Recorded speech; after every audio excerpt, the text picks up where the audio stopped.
Nós estamos nessa série, iniciamos na semana passada, na semana de Páscoa, e a série é intitulada Vida Eterna ao que Crê.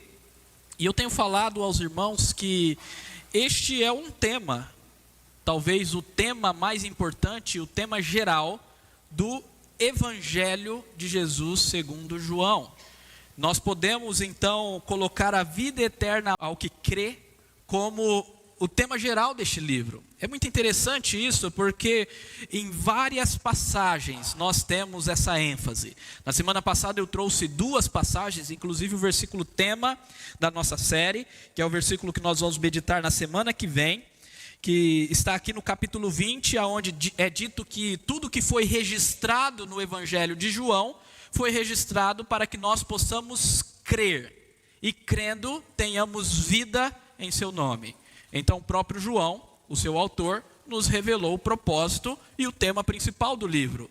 Foi registrado as coisas que foram registradas para que nós viéssemos a crer e crendo tivéssemos então vida e vida eterna no nome do nosso Senhor Jesus Cristo. Se você pesquisar vida ou vida eterna numa chave bíblica aqui no Evangelho de João, você vai ver o tanto que se repete. Talvez esse seja o evangelho mais evangelístico de todos. Eu me lembro que na adolescência eu fazia visitações a hospitais e muitas vezes eu não sabia o que falar às pessoas. Então eu li o Evangelho de João e grifei, risquei na minha Bíblia, na Bíblia que eu tinha naquela época, os versículos que falavam sobre a vida eterna. Isso foi muito bom, porque eu poderia fazer visita o ano todo, e ainda assim teria um versículo novo para trazer, porque o Evangelho de João é extraordinariamente evangelístico e confortador. Eu quero trazer aqui 3 versículos para nós, para vocês verem que este é o tema. Em João 5:24, Jesus diz: em verdade vos digo, quem ouve a minha palavra e crê naquele que me enviou, tem a vida eterna. Não entra em juízo, mas passou da morte para a vida. Inclusive aqui ele está explicando o que é a vida eterna. É não entrar em juízo, mas passar da morte para a vida. Em João 6:40 é dito o seguinte: de fato, a vontade do meu Pai é que todo homem que vier, ou todo homem que vir o Filho e nele crer, tenha a vida eterna, e eu ressuscitarei no último dia.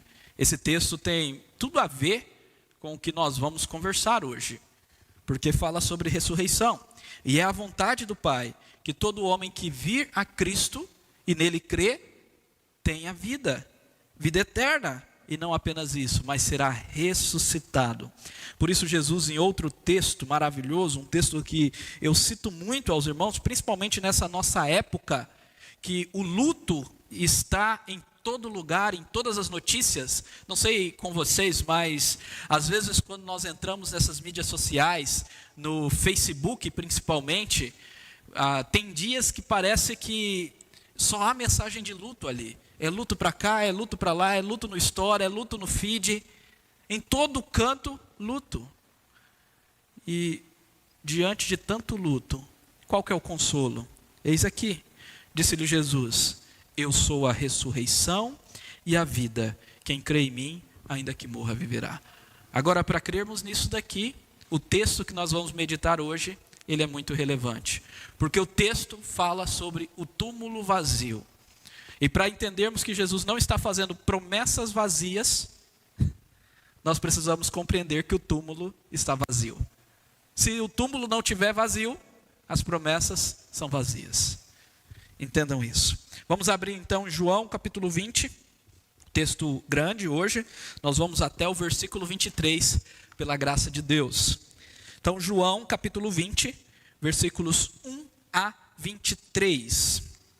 Eu trouxe aqui nos slides também, para que os irmãos venham acompanhar, mas deixem as suas Bíblias abertas para que vocês possam conferir, ver se é isso mesmo que eu estou falando, ver se é esse o texto mesmo, se a Bíblia diz isso mesmo.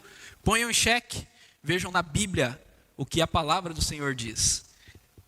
Vamos lá, o texto diz assim: no primeiro dia da semana, isto é, domingo, Maria Madalena foi ao sepulcro de madrugada, sendo ainda escuro, e viu que a pedra estava removida. Então correu e foi ter com Simão Pedro e com o outro discípulo, a quem Jesus amava, isto é, João. E disse-lhe: tiraram do sepulcro o Senhor, e não sabemos. Não sabemos? Então Maria Madalena não estava sozinha, estava com outras mulheres. E não sabemos onde o puseram. Saiu, pois, Pedro e o discípulo e foram ao sepulcro. Ambos corriam juntos, mas o outro discípulo, isto é, João, correu mais depressa, era mais jovem, corre mais, do que Pedro, e chegou primeiro ao sepulcro. E abaixando-se, viu os lençóis de linho, todavia não entrou no túmulo. Então, Simão Pedro, seguindo-o, chegou e entrou no sepulcro. Ele também viu os lençóis e o lenço que estivera sobre a cabeça de Jesus, e que não estava com os lençóis, mas deixado num lugar à parte. Então, entrou também o outro discípulo, isto é, João, que chegara primeiro ao sepulcro e viu, e creu, pois ainda não tinha compreendido a Escritura, que era necessário ressuscitar ele dentre os mortos. E voltaram aos discípulos outra vez para casa. Maria, entretanto, Maria Madalena, permanecia junto à entrada do túmulo, chorando. Enquanto chorava, abaixou-se e olhou para dentro do túmulo, e viu 2 anjos vestidos de branco, sentados onde o corpo de Jesus fora posto, um à cabeceira e outro aos pés.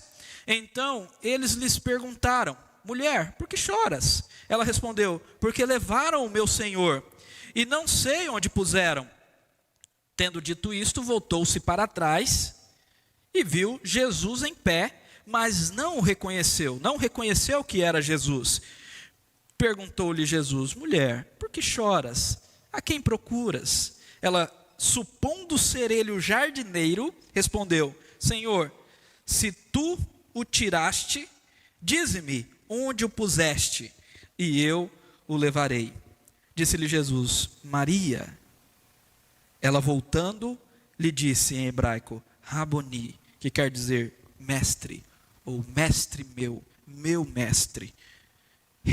Recomendou-lhe Jesus: não me detenhas, não me segure, não me impeças, porque ainda não subi para o meu Pai, mas vai ter com os meus irmãos e dize-lhes: subo para o meu Pai e vosso Deus, e vosso Pai, e para o meu Deus e vosso Deus.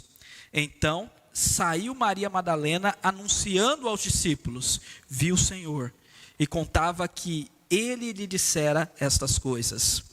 Ao cair da tarde daquele dia, o primeiro dia da semana, trancadas as portas da casa onde estavam os discípulos com medo dos judeus, veio Jesus, pôs-se no meio e disse-lhes: paz seja convosco.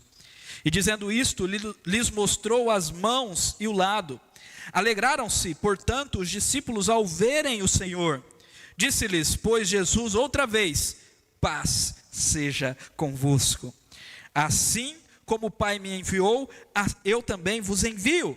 E havendo dito isto, soprou sobre eles e disse-lhes: recebei o Espírito Santo. Se de alguns perdoardes os pecados, são-lhes perdoados. Se lhos retiverdes, são retidos. Amém.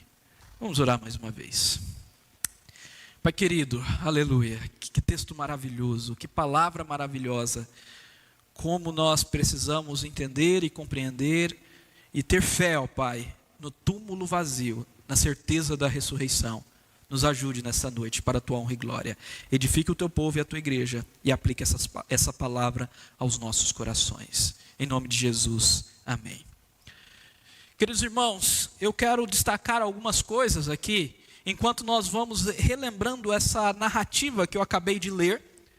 E a primeira coisa é que era necessário que Jesus viesse a ressuscitar. Era necessário que ele ressuscitasse dentre os mortos. Era necessário ressuscitar dentre os mortos. Um versículo, um texto que aparece na própria passagem que nós lemos, aonde depois que João creu, ele entendeu que, segundo as Escrituras, era necessário. O que nós temos aqui? No texto que nós acabamos de ler, nós temos então a narrativa da ressurreição de Cristo. E essa narrativa inicia, como os outros evangelistas, com as mulheres indo ao túmulo. Apesar de que João destaca aqui apenas Maria Madalena. Ele diz, no primeiro dia da semana, Maria Madalena foi ao sepulcro de madrugada. Contudo, Maria Madalena não estava só. João menciona apenas Maria Madalena, Mateus menciona duas Marias, Maria Madalena e outra Maria. Marcos menciona Maria Madalena, Maria, mãe de Tiago e Salomé. E Lucas não fixa o número das mulheres. Dizem que as mulheres foram ao sepulcro. Então, na verdade, aqui é um relato resumido para as pessoas que já sabiam que ali estavam as mulheres. Mas ele gostaria de destacar Maria Madalena pelo simples fato e motivo que ela foi a primeira que viu Jesus ressuscitado. E depois nós vamos também tirar uma aplicação disso. Então Maria Madalena vai ao sepulcro junto com outras mulheres. É isso que nós vemos no versículo 2. Então correu e foi ter com Simão, Pedro e o outro discípulo, que é João, e disse-lhes, tiraram do sepulcro o Senhor, e não sabemos onde puseram. Se você observar, aqui ela coloca no plural, na terceira pessoa do plural. Não sabemos quem. Se é só ela, então não sei. Claro, então tinha outras mulheres juntamente com Maria Madalena. E nessa cena, então, nós temos aqui Pedro e João indo até o túmulo. Eles saem para ir até o túmulo. João, de uma maneira afoita, sai correndo. Imagina aí João, o mais jovem dos apóstolos, e também aquele que viveu mais. Ele viveu até 96 depois de Cristo, pelo menos, porque escreveu o livro de Apocalipse. E foi o único que não morreu por morte matada, ou seja, por martírio. Ele morreu por causa natural, porque o Senhor preservou João até quase o final do primeiro século. Então João sai correndo na frente, mas sai correndo e não entra no túmulo. Então Pedro, que tenta acompanhá-lo, chega também ali no túmulo e já entra direto no túmulo. E entrando no túmulo, ele percebe que os lençóis estão em um canto e o pano que Jesus colocou, que usava Jesus na cabeça, estava em outro canto. Aquele pano que, se alguém tivesse roubado o corpo, muito provavelmente teria levado. Mas o pano estava em outro canto. Então Pedro ficou sem entender. E João entrou. E quando ele entra, ele creu, diz a palavra do Senhor. Olha o que diz aí o versículo 8. Então entrou também o outro discípulo, que chegara primeiro ao sepulcro, e viu esse distanciamento de lençóis, e creu. É muito interessante isso daqui, porque era uma coisa simples. É uma coisa que parte até de uma dedução. Ele viu os lençóis, ele viu o pano por outro lado, ele viu o túmulo vazio e creu. E João coloca uma nota de rodapé falando dele mesmo, pois ainda não tinha compreendido a Escritura. João não compreendia as Escrituras até então, nem os outros discípulos, que era necessário ressuscitar ele dentre os mortos. Então voltaram os discípulos outra vez para casa. Então João entendeu pela fé a necessidade da ressurreição de Jesus. A pergunta que nós fazemos é: por que é necessário? Paulo, ele nos diz isso lá em 1 Coríntios capítulo 15. 1 Coríntios capítulo 15 é uma defesa de Paulo quanto à ressurreição. É um dos textos mais conhecidos sobre ressurreição, aonde Paulo ele traz vários argumentos a favor da ressurreição. E no início desse texto, ele começa a trazer o argumento das testemunhas. A evidência que Jesus ressuscitou é o fato de que ele foi visto por diversas testemunhas. Não apenas Maria Madalena, mas Pedro, os apóstolos, 500, 5.000. E essas testemunhas viviam entre os cristãos daquela época. Eram testemunhas oculares, pessoas que alguém que estava adentrando a fé cristã poderia questionar e perguntar. E Paulo diz o seguinte: Antes de tudo vos entreguei o que também recebi, que Cristo morreu pelos nossos pecados, segundo as Escrituras, que foi sepultado e ressuscitou ao terceiro dia, segundo as Escrituras. Então apareceu a Cefas e depois aos 12. João não narra essa aparição a Cefas, a Pedro. João narra a aparição a Maria Madalena e depois já aos 12. Mas, pela ordem de Paulo, sabemos que antes de aparecer aos 12 e depois que apareceu a Maria Madalena, Jesus apareceu a Cefas, a Pedro. Agora, uma coisa interessante aqui que Paulo destaca é que é segundo as Escrituras. Eu já deixei claro isso na semana passada, ao mostrar que a morte do nosso Senhor Jesus Cristo foi segundo as Escrituras, portanto, vontade do Senhor. E da mesma forma a sua ressurreição, porque segundo Pedro, foi conforme os planos de Deus, a presciência de Deus, a morte não pôde o reter. Ele ressuscitou, porque a morte não poderia vencer o nosso Senhor. Então o nosso Senhor Jesus Cristo ressuscitou segundo as Escrituras, e era necessário que assim acontecesse. Paulo continua em 1 Coríntios, capítulo 15, e lá nos versículos 14 a 19, que são versículos que agora ele vai apelar para o argumento da fé, ele diz o seguinte, versículo 14, e se Cristo não ressuscitou, é vã a nossa pregação, e vã a vossa fé. E aí ele, já pulando para o versículo 19, ele conclui esse argumento dizendo, e se a nossa esperança em Cristo se limita apenas a esta vida, somos os mais infelizes de todos os homens. O que Paulo está dizendo? Não apenas há várias evidências da ressurreição, pelo cumprimento das Escrituras do Antigo Testamento, pelas testemunhas oculares, como também, se Cristo não ressuscitou, não faz sentido o que nós estamos fazendo. Meus irmãos, não faz sentido estarmos aqui reunidos, não faz sentido sairmos das nossas casas em tempo de pandemia e estarmos em um local que aparentemente pode ser perigoso para a transmissão da Covid, aparentemente, porque aqui nós estamos respeitando muito bem o distanciamento, mas aparentemente pode ser perigoso. Por quê? Porque nada nos garante que ressuscitaremos. Se Cristo não ressuscitou, como Ele pode cumprir aquelas promessas que nós vimos anteriormente? Que Ele nos ressuscitará no último dia, que Ele é a ressurreição e a vida, se Ele está morto. Agora, observe que para João, a maior evidência de que Cristo ressuscitou e por isso que ele creu, é o simples fato do túmulo estar vazio. E isso é fantástico, porque até hoje o túmulo está vazio. Vários estudiosos, antropólogos, pessoas que tentam estudar a história e o tempo e a época de Jesus, arqueólogos, tentam descobrir aonde Jesus está enterrado, o túmulo de Jesus, o corpo de Jesus. E até hoje nada, porque Ele ressuscitou. O túmulo está vazio. Não adianta, não vão encontrar, porque o túmulo está vazio. E o simples fato do túmulo estar vazio deve nos levar a crer, assim como João creu. Aleluia. Então, era necessário que Ele ressuscitasse. Agora, o texto então continua e nós aprendemos que também Ele não pôde ser detido, pois voltaria ao seu Pai, o nosso Pai. Ele não pôde ser detido, pois voltaria ao seu Pai, o nosso Pai. Aqui na sequência, então, nós temos a sua primeira aparição. E todos os evangelistas narram a aparição a Maria Madalena.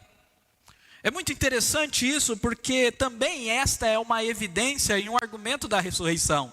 Porque naquela época o testemunho de uma mulher era desprezado.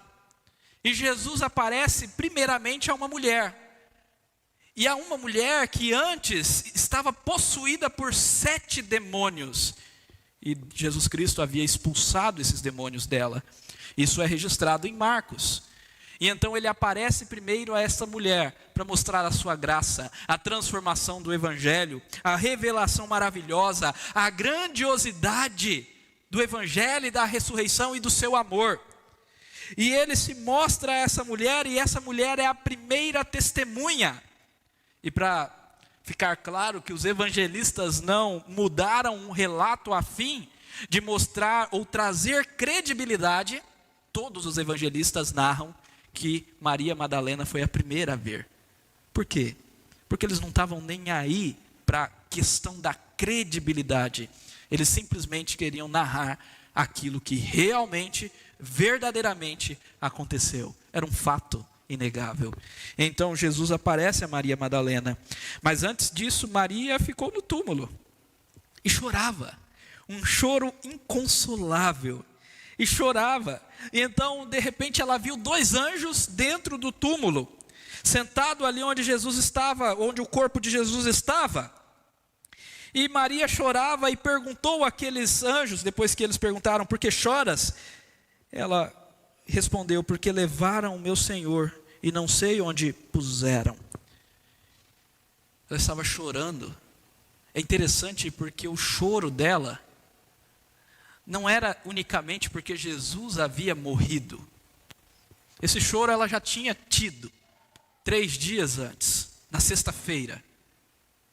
Mas ela chorava agora porque o corpo foi furtado, segundo a perspectiva dela, segundo o que ela estava, pelo seu raciocínio lógico, dedutivo, estava entendendo que havia acontecido. Então ela pranteava. E de repente Jesus se colocou em pé, atrás dela, fora do túmulo. Mas ela não reconheceu, o seu pranto era tão grande, a sua tristeza era tão grande, porque o corpo não estava ali. Ela estava apegada tão grandemente àquele corpo sem vida, que ela nem reconheceu o Cristo ressurreto atrás dela. Então Jesus perguntou: mulher, por que choras? A quem procuras? E ela, supondo que ele era o jardineiro, respondeu: Senhor, se tu o tiraste, dize-me, onde o puseste, e eu o levarei. Imagina Jesus, né, falando: fui eu mesmo que tirei, e estou aqui fora. Ressuscitei. Jesus lhe disse: Maria. E ela, voltando-se, lhe disse em hebraico: Raboni. Raboni é mestre, como diz, que quer dizer mestre, mas existe essa expressão última que quer dizer meu mestre. É um título, é um chamado muito pessoal. Ela está dizendo meu mestre, meu senhor, Raboni. Mas, mesmo vendo Jesus ali ressurreto, Maria ainda comete um erro. Maria tenta deter Jesus. E Jesus então recomenda: não me detenhas, não me segure, porque não subi para o meu Pai, mas vai ter com os meus irmãos. E diz-lhes: subo para o meu Pai, o vosso Pai, e para o meu Deus, o vosso Deus. Eu fiquei essa tarde pensando nesse não me detenhas. O que significa isso? E o que vem a ser esse não me detenhas? Por que Jesus fala isso? Como se Maria tivesse poder de segurar aquele que é a vida, aquele que é fogo consumidor. Mas compreendi, segundo as Escrituras Sagradas, que Jesus, até nesse ato de dizer não me detenhas, está demonstrando graça a Maria. Ele está dizendo: Maria, você não pode me ter, você não pode me reter para você mesmo. Vai, testemunha aos outros. E mais, Maria, eu preciso retornar ao meu Pai. Eu ainda não subi, mas vou subir ao meu Pai, que é vosso Pai. Primeiro o meu, porque eu sou filho unigênito, e depois de vocês, porque vocês são adotados à família pela fé. Então eu subo ao meu Pai, vosso Pai, eu subo ao meu Deus, o vosso Deus. Mas Maria, não me detenhas. Não me impeça, porque é necessário que eu suba, como João diz no capítulo 16, 7, Jesus falando. Mas eu vos digo a verdade, convém que eu vá, porque se eu não for, o Consolador não virá para vós outros. Se porém eu for, eu vou-lo enviarei. Era necessário que Jesus fosse. Ele não poderia ser detido aqui, a morte não poderia o reter, porque era necessário que ele fosse aos céus, que ele se ascendesse. Agora, o que é maravilhoso, porque essa expressão detenhas ou não me detenhas só aparece aqui, em todo o Novo Testamento. Essa expressão grega só aparece em João 20:17. Então nós não temos um comparativo no Novo Testamento, mas uma expressão correlata no Antigo Testamento, no hebraico, aparece muito nos Salmos, como lá no Salmo 40, versículo 17, que é dito o seguinte: eu sou pobre e necessitado, porém o Senhor cuida de mim. Tu és o meu amparo e o meu libertador. Não te detenhas, ó meu Deus. E vai aparecer mais uma vez em outro salmo: não te detenhas, ó meu Deus. É uma expressão que aponta para o agir gracioso, para o auxílio bem presente, para a graça e a misericórdia do Senhor. Quando o Senhor Jesus Cristo então usa essa expressão aqui, ele aponta para isso, ele aponta para a sua graça, para a grandeza da sua graça. Ele está dizendo: não me detenhas, porque convém que eu suba, que eu reine, até que haja posto todos os inimigos debaixo dos meus pés. 1 Coríntios capítulo 15, versículo 25. Jesus tinha que ir para derramar da sua graça, do seu Santo Espírito a todos nós, para que essa graça fosse estendida a todos, para que de fato ele pudesse socorrer o pobre e o necessitado, ser o amparo e o libertador. Ele não poderia ser detido, nem por Maria, nem pela morte, nem pelo inimigo, nem por ninguém. Não te detenhas, ó meu Deus. E Jesus então subiu, e porque ele subiu, é que nós temos hoje a sua graça derramada sobre nós. Não se engane disso, meu irmão.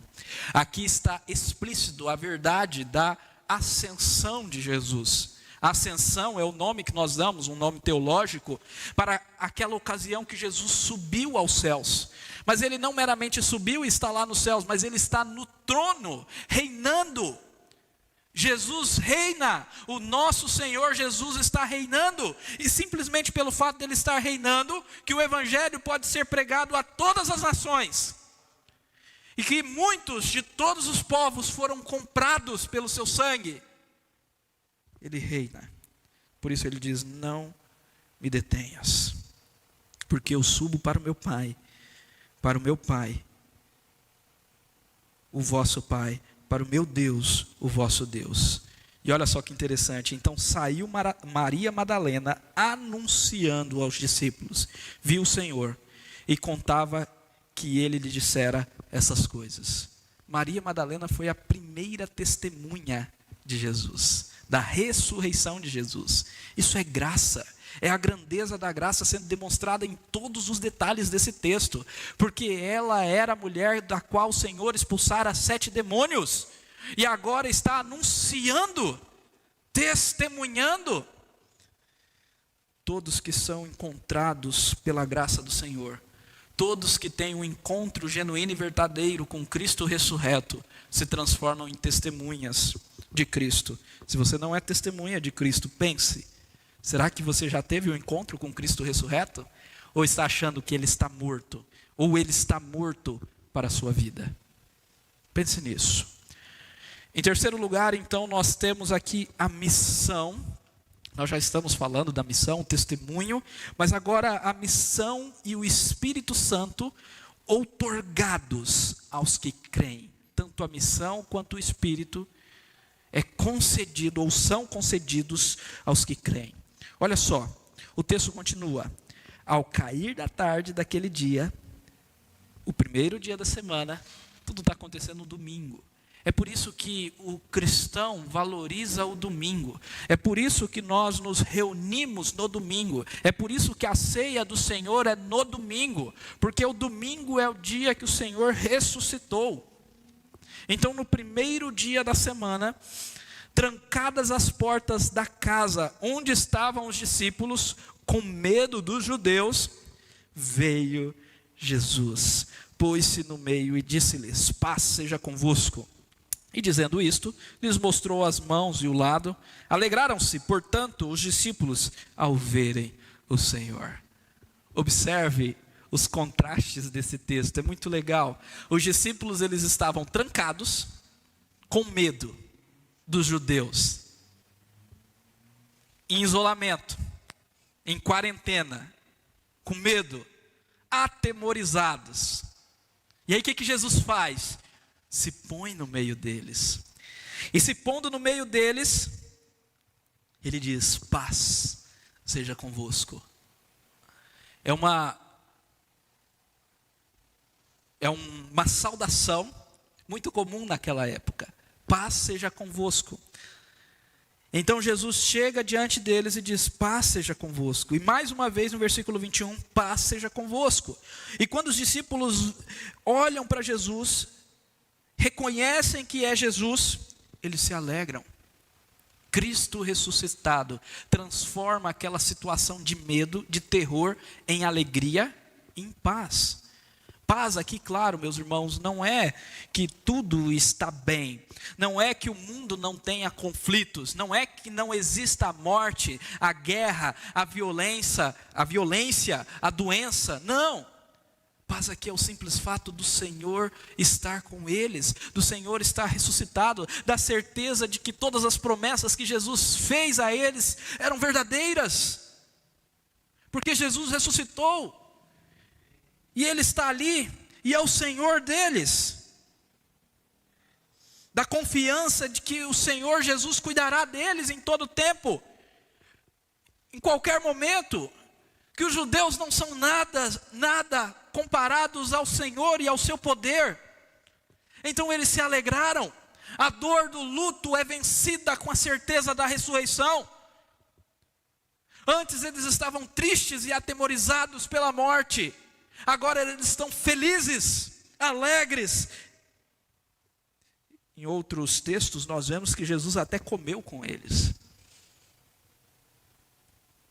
participou da ceia, partiu o pão com os discípulos no caminho de Emaús, partiu o pão com os discípulos aqui, comeu peixe com eles, nós vamos ver no capítulo 21, depois da ressurreição, a alegria de uma refeição, de participar da mesa do povo do Senhor.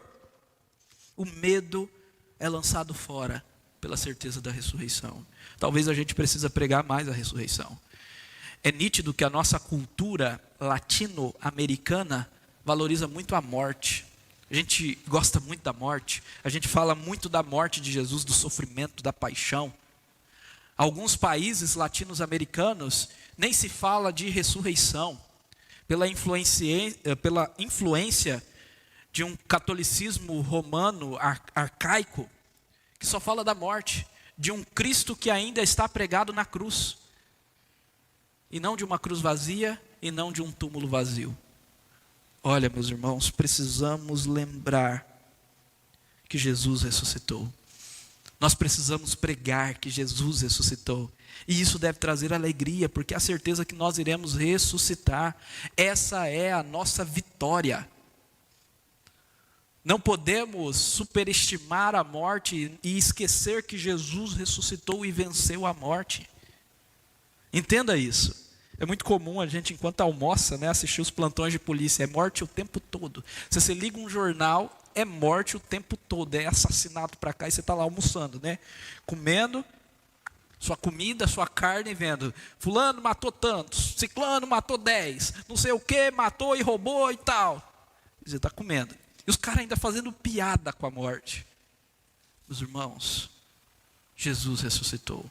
Chega de ser um anunciador da morte apenas. Comece a anunciar a vitória e a certeza da vitória. E faça com que isso te traga paz e alegria, em nome de Jesus. Então, os discípulos são comissionados nesse ato.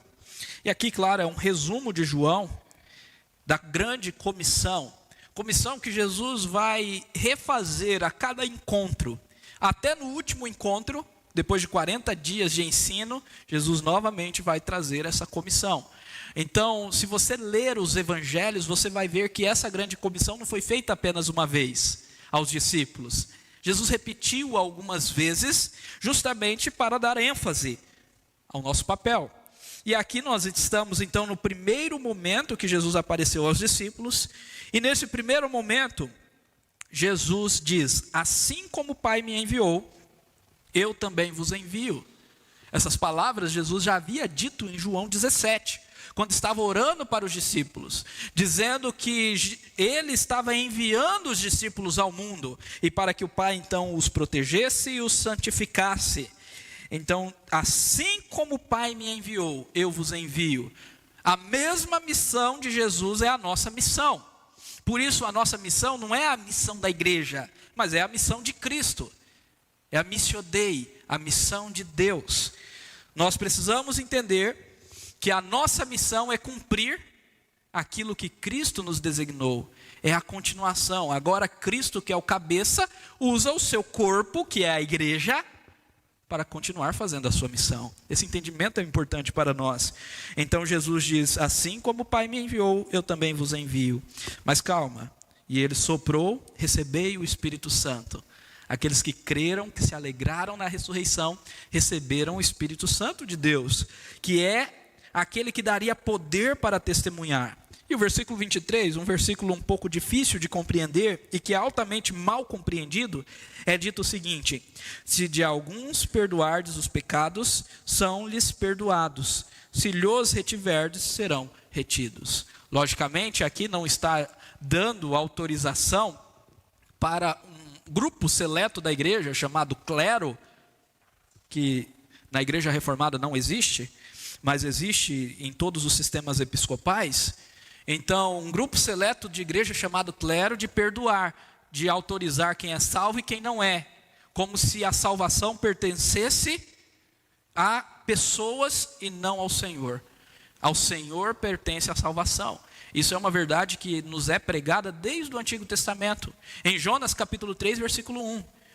E nós precisamos entender que Cristo é o Senhor da igreja e a igreja então é o seu corpo. Mas essa verdade que nos é dita aqui é para entendermos a autoridade da igreja de fazer discípulos. É isso que nós temos na grande comissão. Quando lá em Mateus 28 nos é dito: vão a todo mundo e preguem o evangelho, ou façam discípulos de todas as nações. Por quê? Porque toda a autoridade foi dada a Jesus, nos céus e na terra. Então, na autoridade de Jesus, uma autoridade que é comunicada à igreja, nós vamos a todo mundo e pregamos o evangelho. O que está sendo dito aqui é o que Paulo fala em 2 Coríntios capítulo 5, que a nós foi nos dado o ministério da reconciliação. Nós estamos pregando ao mundo: reconciliem-se com Deus, porque Deus está reconciliando o mundo por meio do perdão. Paulo deixa claro que é por meio do perdão que Deus está fazendo a sua obra. É resolvendo o problema do pecado que Deus está restaurando o mundo. E a nós foi dada essa palavra. Então, o que nós temos aqui no versículo 28 nada mais é do que a autoridade da igreja como testemunha. O poder da igreja como testemunha fiel da palavra do Senhor. E meus irmãos, toda vez que a igreja testemunha fielmente a palavra de Deus, vidas são salvas e também vidas são condenadas. Os que aceitam a palavra são salvos. E basta nós pregarmos, porque nós estamos nesse tempo. No tempo que o evangelho chega a todo mundo. No tempo que Satanás não pode enganar e nem acusar, como eu finalizei dizendo na semana passada. No tempo que as pessoas são chamadas pelo evangelho. Então basta pregarmos. Aonde quer que estivermos, se pregarmos fielmente a palavra de Deus, pessoas vão se converter. Pode ser o lugar mais isolado do mundo. Aonde a igreja prega o evangelho, igrejas nascem. Estamos vivendo ainda a época que o evangelho se propaga, que missões são feitas. Essa é uma verdade inegável. Aonde quer que se pregue o evangelho, pode ser em países perseguidos, como os países muçulmanos, vidas são convertidas e igrejas nascem. Agora, claro, nesses mesmos lugares, pessoas também rejeitam o evangelho e por isso são condenadas. Como Paulo diz que nós somos cheiro de vida para os que aceitam o evangelho, mas cheiro de morte para aqueles que rejeitam o evangelho. Os dois propósitos do Evangelho: perdoar e condenar. É isso que nós temos aqui. Então, aqui nós temos a autoridade e o poder da igreja como testemunha fiel. E isso vem por meio do Espírito Santo.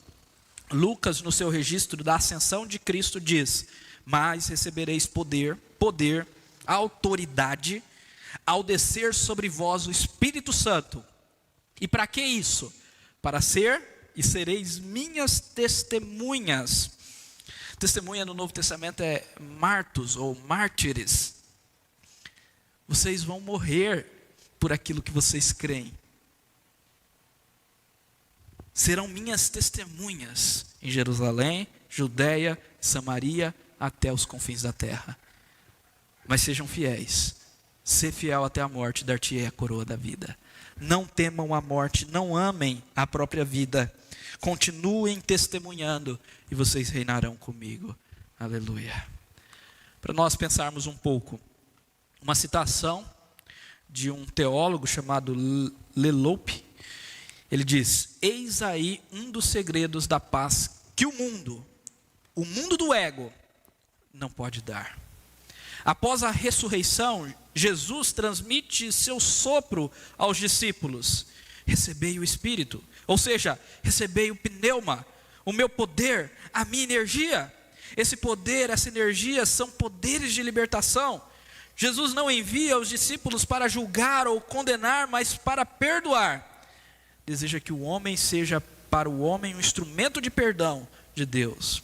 Os cristãos talvez não tenham nada mais a fazer no mundo do que manifestar a misericórdia de Deus e assim libertar os homens de seus mais antigos e loucos sentimentos de culpa. Nós precisamos manifestar a misericórdia de Deus e assim nós vamos libertar. Somos instrumentos do Senhor para isso. É o Espírito, claro, que liberta, mas como instrumentos do Senhor, libertaremos homens dos seus antigos e loucos sentimentos de culpa. Claro que o autor aqui não está dizendo que o Espírito Santo é uma mera energia. Não entendam essa citação errada. O Espírito Santo é uma pessoa. É a terceira pessoa da Trindade. Deus Pai, Deus Filho e Deus Espírito Santo. E é o Deus que habita em nós, está conosco e nos dirige e se entristece quando pecamos e nos convence do pecado, da justiça e do juízo e nos conduz para fazer a vontade para a glória de Deus Pai e para a glória do Filho. Aleluia. Algumas implicações. Vamos concluir com essas implicações. Primeiramente, o túmulo vazio é uma crença essencial do cristianismo. Não existe fé cristã sem essa crença. Compreenda isso. Creia que Jesus ressuscitou. Não duvide disso. Nós vivemos na época do ceticismo, do cientificismo, da idolatria às evidências. E o mundo nos questiona essas coisas. Há muitos teólogos que, na verdade, nem deveriam ser teólogos, que rejeitam os milagres, as coisas que eles dizem ser sobrenaturais das Escrituras Sagradas. Dizem que Jesus foi apenas um homem histórico que nunca ressuscitou, que nunca fez milagre nenhum. Se tirar isso do cristianismo, acabou o cristianismo. Não faz sentido vivermos para Deus se Ele não ressuscitou. Cristo ressuscitou. Creia nisso, em nome de Jesus. Creia também e entenda que não podemos reter Cristo para nós. Precisamos comunicá-lo aos outros e desfrutar de sua graça. Comunicá-lo.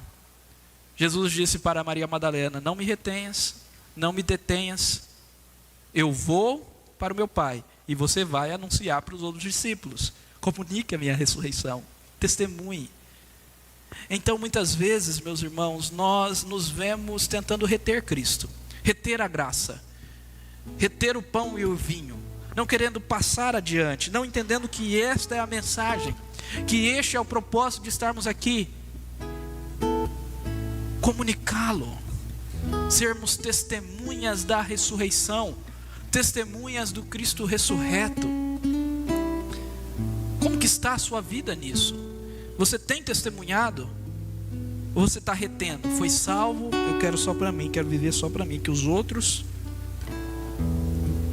Jesus nunca nos ensinou isso. Jesus disse: ame o próximo como eu os amei. Assim como o Pai me enviou, eu vos envio.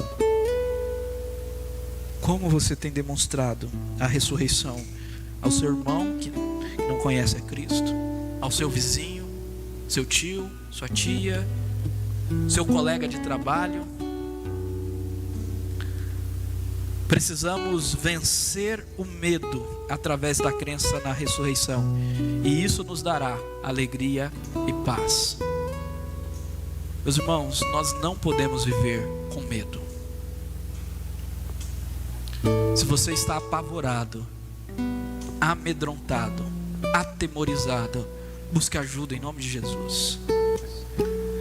Se é uma questão psicológica, busque um psicólogo. Mas entenda também a necessidade de confrontar a idolatria do seu coração, de ser confrontado com a certeza da ressurreição.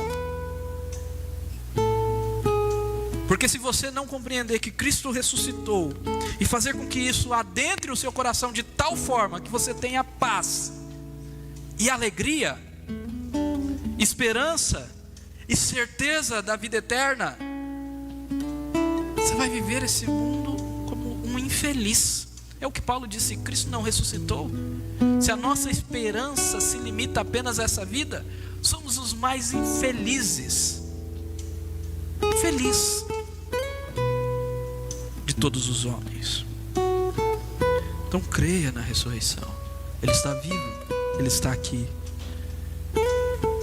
Em último lugar, o Espírito foi nos dado para que sejamos testemunha do Cristo ressurreto. Já comentei isso, mas mais uma vez enfatizo: vivamos no poder e na autoridade dele. A Bíblia deixa claro a nós que nós reinamos com Cristo. A igreja reina com Cristo. Não é reinará, já reina. Cristo é o cabeça e nós somos o seu corpo. Meus irmãos, nós precisamos viver no poder de Cristo. Nós precisamos viver na autoridade de Cristo e na ousadia de Cristo. Nós nos escondemos. Nós temos medo. Nós esquecemos o que é ser igreja. Esquecemos. Nós vivemos uma época da guerra das narrativas. Cada um diz uma coisa diferente. Até os evangélicos, cada um briga com o outro. É uma polêmica atrás de polêmica. É uma polêmica atrás de outra. Tá difícil. Perdemos o foco. Somos testemunhas do Cristo ressurreto. Devemos viver no poder e na autoridade dele. Devemos nos compadecer dos que sofrem. Devemos demonstrar o amor de Deus ao mundo. Devemos pregar o evangelho do perdão e da salvação. Então, se a sua boca for abrir, se os seus dedos forem digitar palavras que não seja Cristo ressuscitou e Ele perdoa todo aquele que crê nele, se detenha. Vamos usar o mesmo termo. Se detenha, meu irmão. Não seja usado pelo inimigo. Quantas pessoas estão indo para o inferno? Lembra da autoridade? O que vocês perdoarem será perdoado, mas o que vocês reterem será retido. Quantas pessoas estão indo de passos largos para o inferno porque nós estamos retendo? Não estou questionando aqui que Deus é soberano. Deus é soberano. Todos os seus serão salvos. Creio plenamente nisso, meus irmãos. Não tenho dúvida disso. Mas isso não isenta a nossa omissão. Isso não é desculpa para você ser covarde. Não é.